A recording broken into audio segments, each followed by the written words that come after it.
I'm writing this, typing it out, I guess, because if I don't get it out, I feel like I might just shatter.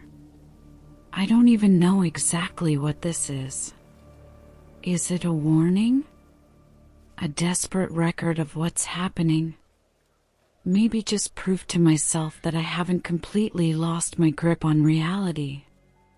Because that's the insidious part, isn't it? That's how he gets in. Not with brute force, not with something sharp and obvious. No, it's quieter. It's with questions. With the slow, patient, agonizing unraveling of everything you thought was stable, everything you thought was solid. I started therapy maybe, 8 months ago? After things imploded with Alex. You know, the classic stuff, sobbing jags that felt like drowning, shame wrapping around you like a shroud, waking up exactly at 3 a.m. convinced you were fundamentally broken and utterly alone. My friend Chloe kept telling me about this therapist, Dr. Ellis. Said he was incredibly calm, almost unnervingly perceptive. And yeah, she was right. Way too right. He looked exactly like the kind of person you'd expect. Maybe early 50s, a soft, measured voice, eyes that seemed genuinely kind behind wire-rimmed glasses, a salt and pepper beard that made him look more like a gentle professor than a shrink. His office was exactly what you'd imagine, muted gray walls, quiet. There was this old grandfather clock ticking softly in the corner, and this faint, strange smell. Not flowers, nothing fresh. Something older, earthier, like finding a forgotten box in an attic, full of things untouched for decades. At first, oh God, he was everything I needed. He had this incredible presence, he never cut you off. Never pushed you where you weren't ready to go. He just listened. And when he did speak, he asked the question you didn't even know needed asking, exactly when you needed to hear it. It sounds dramatic, but after just a few sessions, I was telling him things that felt buried deep inside me, things I hadn't ever said out loud before.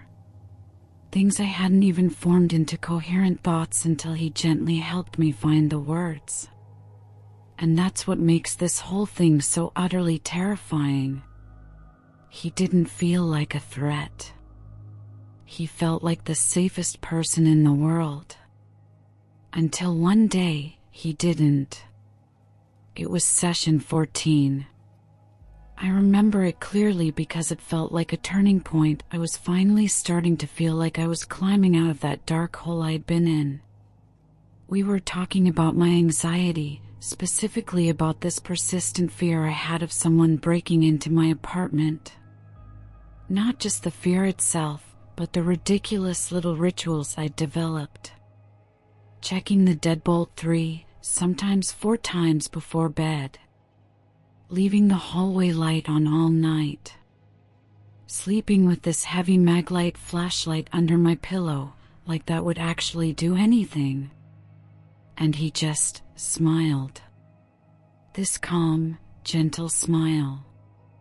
And he said, you know, I actually keep a copy of every single client's house key.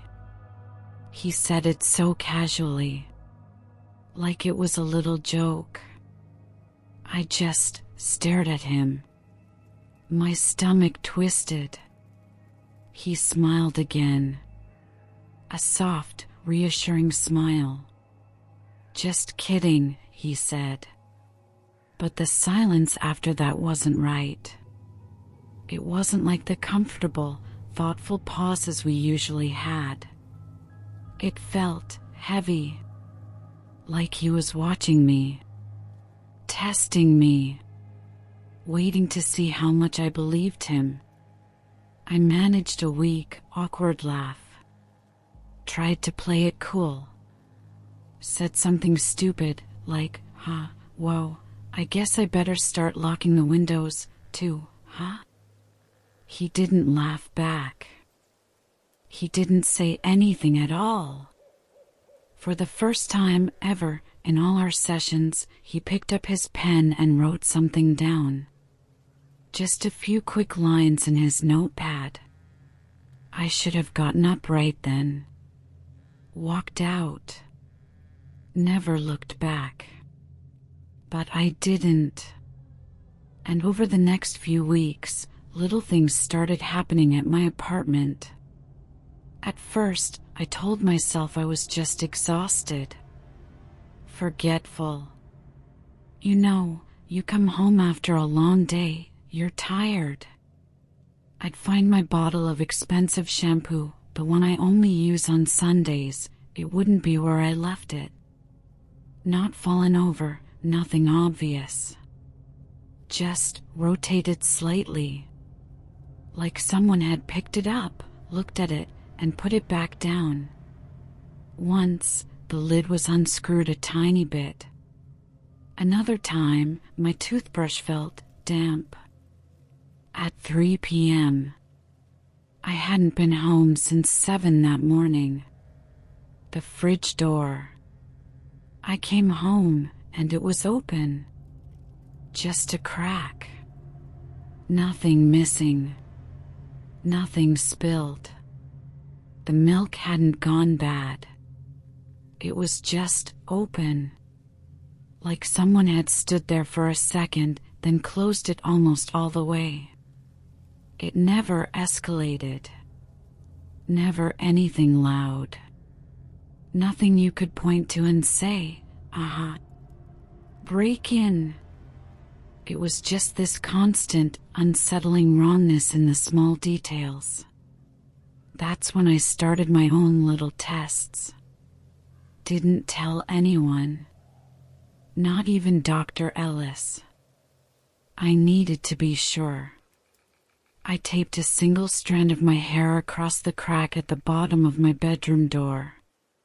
Sprinkled a fine dusting of talcum powder just inside the entryway.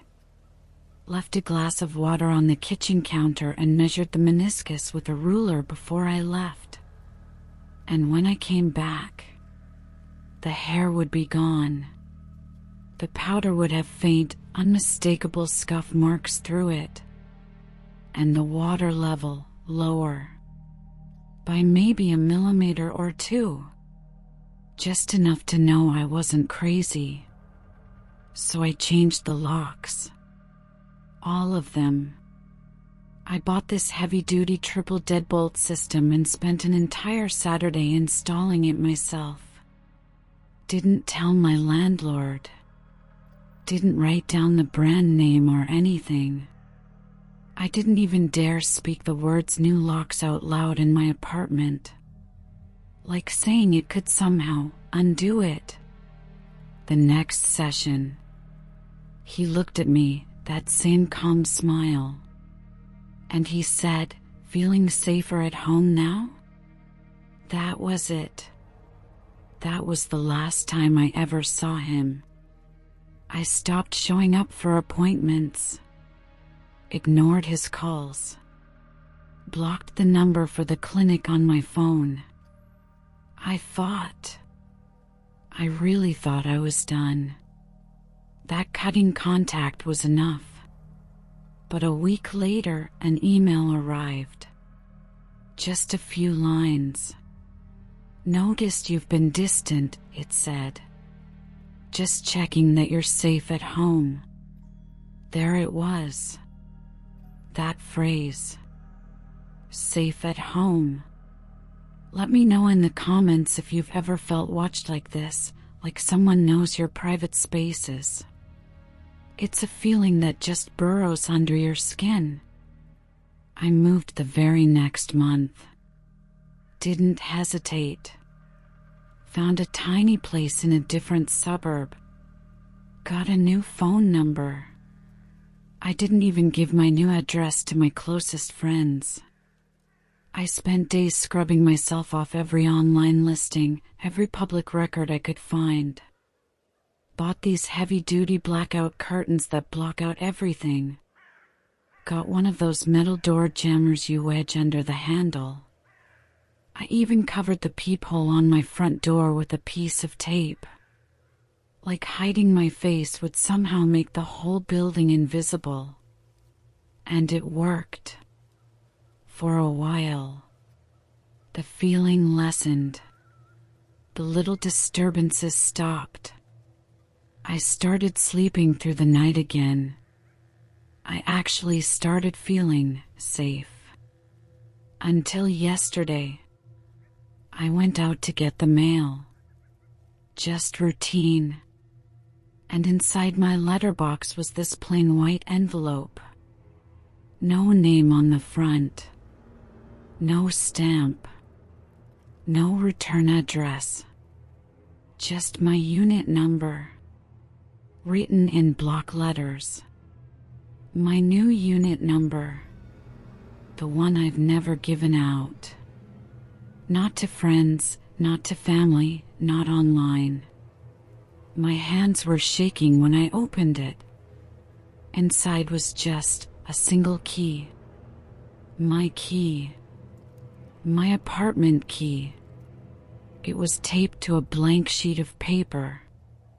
And written underneath, in tiny, careful handwriting, the kind you have to lean in close to read, it said, "You forgot to give me your spare. I haven't gone to the police." How could I? What would I even say? "Excuse me, officer, my ex-therapist mailed me my own apartment key, and I'm terrified he exists."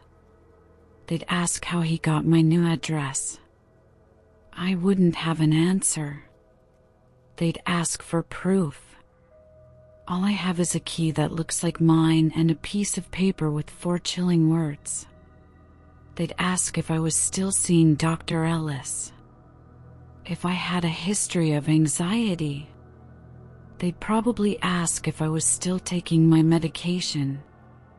And maybe that's the whole point. To make you sound crazy. To make you doubt yourself. Because I think this was never really about therapy at all. It was about access, conditioning, compliance.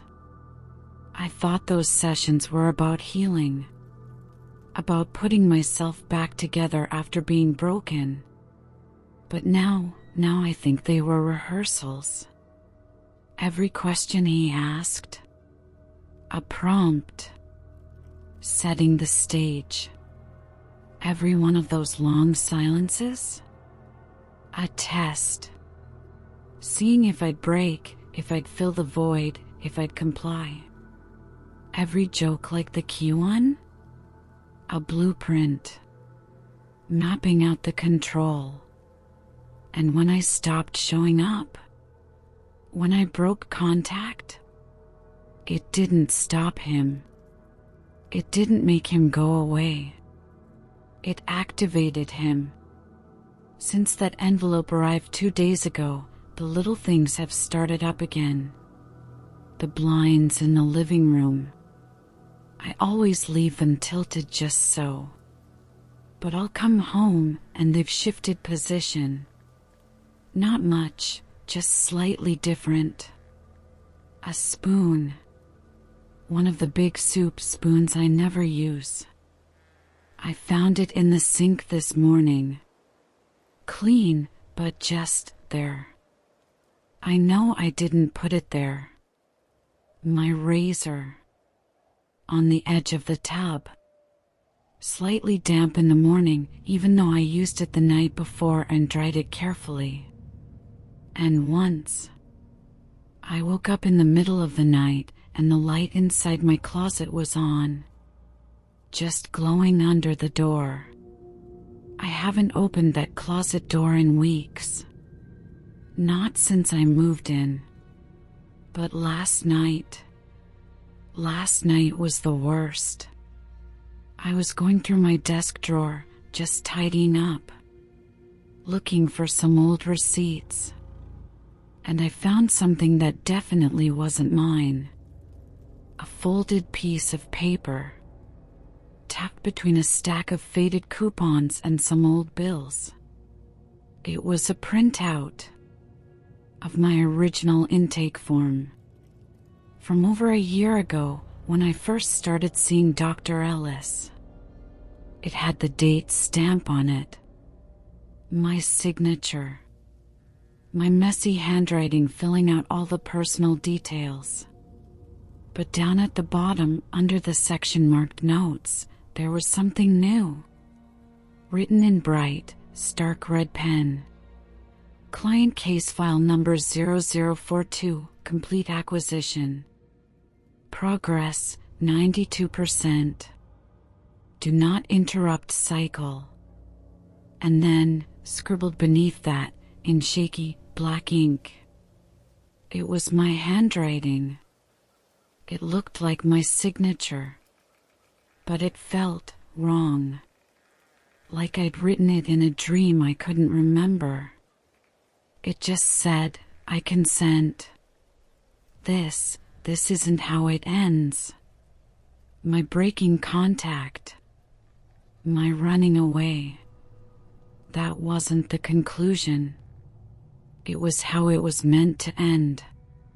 The final step. I thought I escaped him. I really did. But now I think the only reason I'm still here, the only reason I still exist, is because he's not finished yet. He's at 92%, and he needs to see it through. And tonight, right now, as I'm sitting here typing this, I just heard something in the hallway.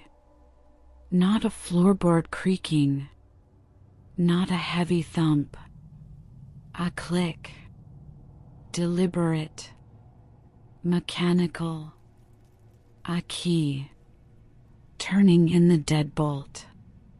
If this story resonated with you, or honestly, if it just gave you chills, please consider liking this video and subscribing for more stories like this. It helps more than you know.